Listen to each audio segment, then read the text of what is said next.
일상이 다시 시작되었습니다. 하나님의 완전하심과 신실하심을 우리 삶의 모든 부분에서 예민하게 알게 되는 은혜가 있으시길 바랍니다. 다 함께 사도신경으로 우리의 신앙을 고백하겠습니다. 전능하사 천지를 만드신 하나님 아버지를 내가 믿사오며 그 외아들 우리 주 예수 그리스도를 믿사오니 이는 성령으로 잉태하사 동정녀 마리아에게 나시고 본디오 빌라도에게 고난을 받으사 십자가에 못 박혀 죽으시고 장사한 지 사흘 만에 죽은 자 가운데서 다시 살아나시며 하늘에 오르사 전능하신 하나님 우편에 앉아 계시다가 저리로서 산자와 죽은 자를 심판하러 오시리라. 성령을 믿사오며 거룩한 공회와 성도가 서로 교통하는 것과 죄를 사하여 주시는 것과 몸이 다시 사는 것과 영원히 사는 것을 믿사옵나이다. 아멘.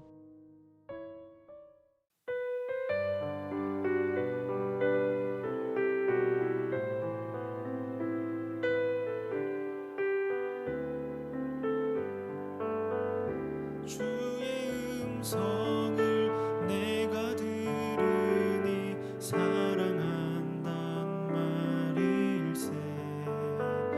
믿는 마음으로 주께 가오니 나를 영접하소서.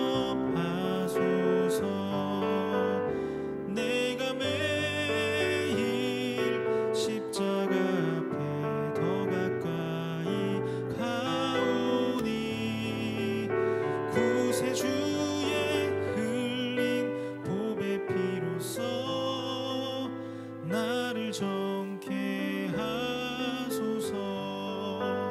주여 넓으신 은혜 베푸사 나를 받아주시고 나의 품은 뜻 주의 뜻같이 되게 하여 주소서. 내가 매일 십자가 앞에 더 가까이 가오니 구세주의 흘린 보배 피로써 나를 정케 하소서. 주의 보좌로 나갈 때에 어찌하니 기쁠까. 주의 얼굴을 항상 배우니 더욱 친근합니다. 내가 매일 십자가 앞에 더 가까이 가오니 구세주의 흘린 보배 피로써 나를 정케 하소서. 우리 구주의 넓은 사랑을 증량할 자 없으며 주가 주시는 참된 기쁨도 헤아릴 수 없도다. 내가 매일 십자가 앞에 더 가까이 가오니 구세주의 흘린 보배 피로써 나를 정케 하소서. 아멘.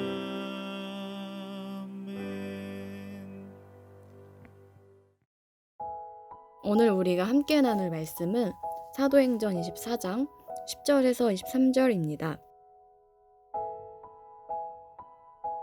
총독이 바울에게 머리로 표시하여 말하라 하니 그가 대답하되 당신이 여러 해 전부터 이 민족의 재판장 된 것을 내가 알고 내 사건에 대하여 기꺼이 변명하나이다. 당신이 아실 수 있는 바와 같이 내가 예루살렘에 예배하러 올라간 지 12이틀밖에 안 되었고 그들은 내가 성전에서 누구와 변론하는 것이나 회당 또는 시중에서 무리를 소동하게 하는 것을 보지 못하였으니 이제 나를 고발하는 모든 일에 대하여 그들이 능히 당신 앞에 내세울 것이 없나이다. 그러나 이것을 당신께 고백하리이다. 나는 그들이 이단이라 하는 도를 따라 조상의 하나님을 섬기고 율법과 선지자들의 글에 기록된 것을 다 믿으며 그들이 기다리는 바 하나님께 향한 소망을 나도 가졌으니 곧 의인과 악인의 부활이 있으리라 함이니이다. 이것으로 말미암아 나도 하나님과 사람에 대하여 항상 양심에 거리낌이 없기를 힘쓰나이다. 여러 해 만에 내가 내 민족을 구제할 것과 재물을 가지고 와서 드리는 중에 내가 결례를 행하였고 모임도 없고 소동도 없이 성전에 있는 것을 그들이 보았나이다. 그러나 아시아로부터 온 어떤 유대인들이 있었으니 그들이 만일 나를 반대할 사건이 있으면 마땅히 당신 앞에 와서 고발하였을 것이요. 그렇지 않으면 이 사람들이 내가 공회 앞에 섰을 때에 무슨 옳지 않은 것을 보았는가 말하라 하소서. 오직 내가 그들 가운데 서서 외치기를 내가 죽은 자의 부활에 대하여 오늘 너희 앞에 신문을 받는다고 한 이 한 소리만 있을 따름이니이다 하니 벨릭스가 이 도에 관한 것을 더 자세히 아는 고로 연기하여 이르되 천부장 루시아가 내려오거든 너희 일을 처결하리라 하고 백부장에게 명하여 바울을 지키되 자유를 주고 그의 친구들이 그를 돌보아주는 것을 금하지 말라 하니라. 아멘. 반갑습니다. 오늘 사도행전 24장 10절부터 23절을 중심으로 이끄신 자리, 하나님이 이끄신 자리, 여기도 로마다라는 주제의 말씀을 함께 나누겠습니다. 대제사장 아나니아는 여러 장로들과 특별히 변호사 더둘로를 대동하고 벨릭스에게 갔습니다. 더둘로는 바울을 향해서 전염병 같은 자, 코로나 같은 자이고 그가 전 세계에 있는 유대인들을 소유하게 하는 나사렛 이단의 우두머리다. 성전을 더럽히는 사람이다. 이렇게 이제 주장합니다. 근데 그것은 과장일 수는 있지만 거짓은 아니다 라고 말씀을 드렸습니다. 왜 그런가 하면 복음은 그런 것이기 때문입니다. 단지 차이가 있다면 더둘로가 전염병이라고 말한 것은 사람들을 죽이려고 퍼뜨리는 것처럼 보이게 하려고 말한 것인데 예수님은 그것과 다른 표현으로 누룩을 말씀을 하십니다. 그렇게 살리기 위해서 강력하게 퍼진다는 거죠. 복음은 실제로 그렇게 파워풀합니다. 변호사 더둘로가 말을 다 한 후에 이제 바울이 벨릭스 앞에서 자기를 변호하는 시간입니다. 바울이 하는 말의 내용은 간단합니다. 나는 시간상으로 볼 때 성전 안에서 소란을 일으켰거나 성전을 더럽힐 수가 없었다. 그런 일을 단연코 한 적이 없다. 이게 11절입니다. 그리고 12절에는 나는 무리를 모은 적이 없다. 그래서 내가 무리를 모았다는 것을 증명할 증인이 아마 없을 거다. 12절 13절에서 그렇게 말하죠. 그러면서 이어서 14절부터 16절을 보면 벨릭스 앞에서 바울이 자기 항변을 하는 내용으로 이제 쭉 꾸며져 있습니다. 나는 하나님을 믿는 사람이다. 나는 율법과 구약 성경을 믿는다. 14절이고 죽은 자의 부활을 믿는다. 15절. 이거는 의인과 악인의 부활이라고 말하는 걸로 보아서 부활과 심판을 믿는다는 의미입니다. 그리고 16절에서 그 믿음 때문에 나는 하나님 앞에 항상 선한 신앙 양심으로 정직하게 말한다라고 이제 이야기합니다. 그리고 나서 그 후에는 앞에 말한 자기 변호를 반복하는 것이 오늘 본문의 내용입니다. 바울은 나름대로 자기를 변호하면서 특별히 자기 신앙과 믿음의 고백을 하고 있는데 사실 어떻게 보면 바울이 서 있는 이 벨릭스 법정이라고 하는 게 별로 그렇게 대단한 자리가 아닙니다. 물론 자기 앞에 있는 사람이 로마 총독이라는 것을 생각할 때 대단한 일이다, 대단한 법정이다 라고 생각할 수도 있지만 그렇다고 해서 로마 황제도 아니고 아무리 로마 황제라 그래도 대단한 게 아닙니다. 특별히 하나님께서 가라고 하신 그곳이 로마인데 그것은 엄밀히 말해서 로마 황제입니다. 그러니까 오늘 본문에 나오는 벨릭스라고 하는 이 사람은 로마 총독에 불과하고 그렇게 볼 때 바울의 목적지도 아니고 그렇게 바울이 정신을 쏟아야 하는 자리는 더더욱 아닙니다. 그리고 하나님께서는 이미 바울에게 예루살렘에서 예수의 죽음을 그리고 부활을 증언한 것처럼 로마에서도 그렇게 해야 한다라고 말씀을 하셨기 때문에 여기서 벨릭스가 아무리 바울을 죽이려고 한다고 해도 죽일 수가 없습니다. 하나님의 약속이니까요. 최종 목적지는 벨릭스가 아니라 로마 황제입니다. 그러니까 어떻게 보면 야 바울 그게 뭐라고 거기서 그러고 있냐 대충 때우고 넘기지. 일단 그 자리만 피하면 되지. 어떻게든지 그 자리만 피하면 더 좋은 날이 오겠지. 이렇게 말할 수도 있는 자리입니다. 그러나 바울은 그 법정에서 최선을 다해 변호합니다. 마치 그 법정에 자기 자신을 의탁하고 있는 것으로 보일 만큼 그렇게 하고 있다는 거죠. 왜 그렇게 하고 있는 걸까 하는 겁니다. 바울은 지금 있는 그 자리가 하나님이 이끄신 자리라고 믿었기 때문입니다. 이게 오늘 본문을 통해서 우리가 묵상하려고 하는 주제입니다. 우리는 오직 로마만이 최종 목적지다. 예수님의 죽으심과 부활을 증언할 최종 목적지다라고 생각할 수 있지만 바울은 그렇지 않았습니다. 자기가 가는 모든 곳, 하나님이 이끄신 그 자리라면 그게 어디라고 해도 예수님의 죽으심과 부활을 증언할 목적지라고 생각을 했다는 겁니다. 그래서 바울은 이제 자기가 가는 곳마다 예수님의 죽으심과 부활을 증언하기로 합니다. 바울이 로마만이 내 목적지야 라고 생각을 했다면 로마까지 가는 모든 과정을 무시했을 겁니다. 로마가 목적이니까요. 그러나 바울은 자기가 가는 모든 과정들이 다 로마라고 여겼던 것이 분명합니다. 그래서 거기서도 예수의 부활을 증언해야 된다라고 하시는 하나님의 말씀을 모든 자리에서 계속 행하고 있었던 것입니다. 이것만 피하면 나에게 온전한 어떤 모습이 올 거야. 그렇지 않고 지금 이 모습이야말로 하나님이 나에게 맡기신 온전한 모습이야 생각했다는 거죠. 바울은 그 믿음으로 오늘 본문에서 벨릭스 앞에서도 이 말을 하고 있는 겁니다. 현실적으로는 어떤 도움도 될 것 같지 않고 사실 그 다음 이어지는 내용을 보면 벨릭스는 좋은 마음으로 말씀을 들었던 게 아니고 탐욕스러운 생각으로 그렇게 한 거였습니다. 혹시 내가 바울에게서 돈을 받을 수 있을까? 라는 마음으로 바울을 자주 불렀다고 돼 있는데 바울은 그걸 몰랐을까요? 그래서 속았을까요? 그렇지 않습니다. 다 알았습니다. 벨릭스는 분명히 루시아가 오면 재판을 다시 속개하겠다고 했지만 그렇게 하지도 않았고 결과적으로 2년 동안 바울을 잡아둔 거거든요. 그것도 바울은 다 알고 있습니다. 그럼에도 그렇게 하죠. 왜요? 이곳이 하나님이 이끄신 자리다 라는 것을 알았기 때문입니다. 그게 전부가 아닌 것으로 행하시는 하나님을 믿었던 거죠. 이 표현이 아주 중요합니다. 우리가 생각하는 어떤 억울한 일들 그리고 또 내가 받아들이기 힘들 만큼의 원망스러운 일들 앞에서도 바울은 그게 전부가 아닌 것으로 행하시는 하나님을 믿었던 겁니다. 예루살렘에서 한 것처럼 로마에서도 여기서도 증언해야 된다. 그 말씀을 붙들고 오늘 거기에 서 있었다는 겁니다. 벨릭스만 피하면 여기서 그냥 어떻게 대충 넘어가면 내가 정말 가야 되는 그 자리가 올 거야. 그게 아니었다는 거죠. 지금 코로나가 그렇습니다. 많은 사람들이 코로나만 지나고 나면 그거를 계속 기대합니다. 근데 일반 사람들이 그렇게 하는 거 좋습니다. 그럴 수 있습니다. 이해합니다. 그러나 교회마저 그렇게 한다면 그거는 심각한 문제인 것입니다. 왜 그런가 하면 코로나만 지나고 나면 다시 예전으로 돌아갈 거야. 이거는 결코 지혜로운 생각이 아니기 때문입니다.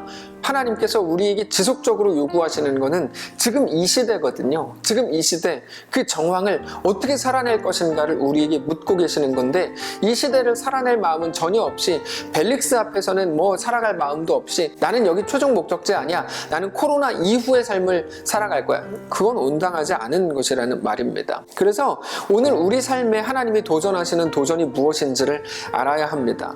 우리가 있는 그 자리, 그 정황, 그곳이 로마인 것을 기억하실 수 있기를 바랍니다. 그때 어떤 것을 깨닫게 됩니까? 내가 너와 거기서도 함께 한다. 그러니까 거기서도 너는 믿는 자로 담대하게 살라 라는 그 말씀이 그 약속이 우리의 것이 될 수 있는 것이죠. 근데 우리는 자주 눈에 보이는 것에 속습니다.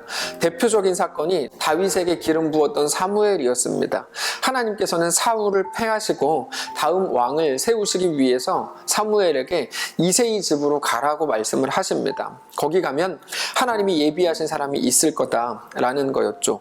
사무엘이 가보니까 정말 이새의 아들들이 너무 멋지고 잘생기고 훌륭해 보였습니다. 그래서 사무엘은 마음속으로 야 그래서 하나님께서 나를 여기로 보내셨구나. 딱 이 사람이면 되겠다. 이런 생각을 계속 가지고 있게 되죠. 그래서 첫째 엘리압을 만났을 때 딱 이 사람이다. 기름을 부으려고 그러는데 아니다.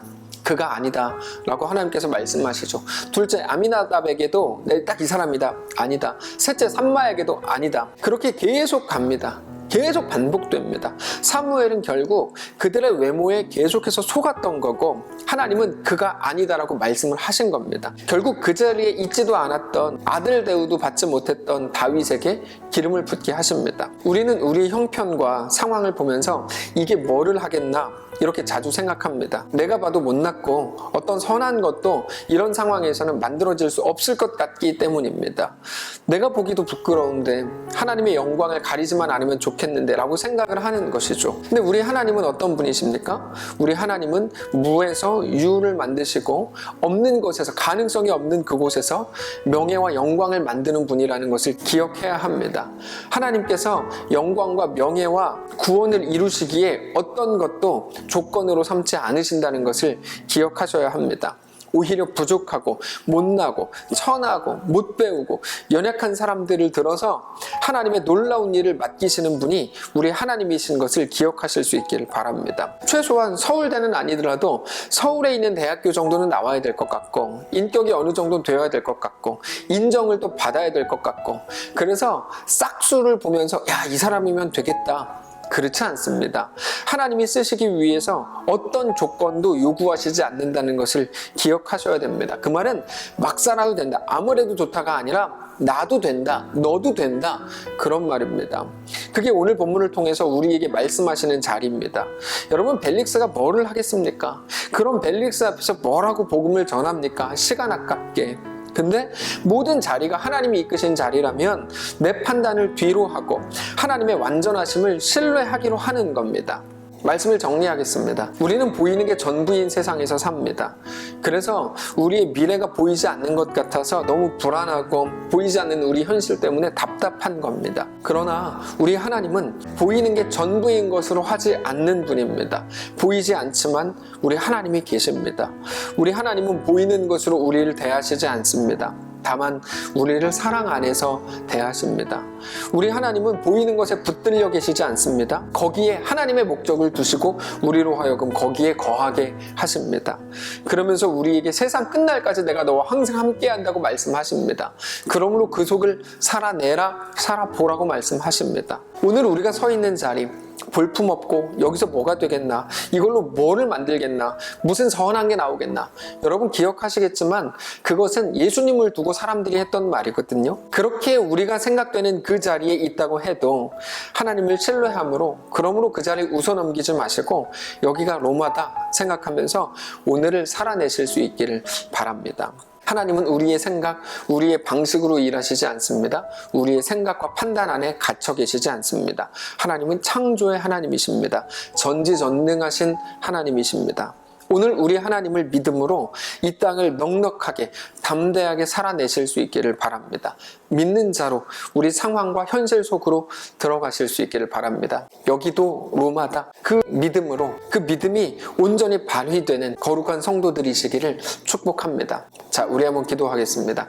살아계신 하나님, 오늘 우리에게 하루를 허락하시니 감사합니다. 우리는 우리가 있는 그 자리가 마음에 들지 않습니다. 이번 2021년이 마음에 들지 않고 내 삶에 있는 모든 조건들과 내 못난 모습이 너무 싫습니다. 여기만 아니면 될 것 같고 이런 모습만 아니면 될 것 같다고 느낄 때가 너무 많습니다. 근데 하나님, 거기도 로마다. 하나님이 보내신 자리다. 내가 너와 세상 끝날까지 함께 하겠다. 거기에서도 말씀하실 때 네 주님, 아멘 하며 순종할 수 있는, 이 땅을 넉넉하고 담대하게 살아낼 수 있는 사랑하는 모든 성도들 될 수 있도록 인도하여 주옵소서. 우리 모든 연약함이 우리를 좌우하지 않도록, 우리를 지배하지 않도록 인도하시고 이 속에서도 놀랍게 역사하시는 창조의 하나님을 믿음으로 넉넉하게 살아낼 수 있도록 인도하여 주시옵소서. 오늘 한 주를 시작하는 월요일입니다. 우리에게 힘을 주시고 담대하게 하셔서 두려워하지 않게 하시고 주님만 바라보면서 행복한 한 주, 승리하는 한 주 살 수 있도록 축복하시옵소서. 감사드리며 살아계신 예수님의 이름으로 기도합니다. 아멘. 사랑하는 성도 여러분, 하나님께서 오늘 하루를 또 우리에게 허락하셨습니다. 믿음 가지고 승리하시고 주님만을 바라보며 한 주 행복하게 살아가시기를 축복합니다.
아멘.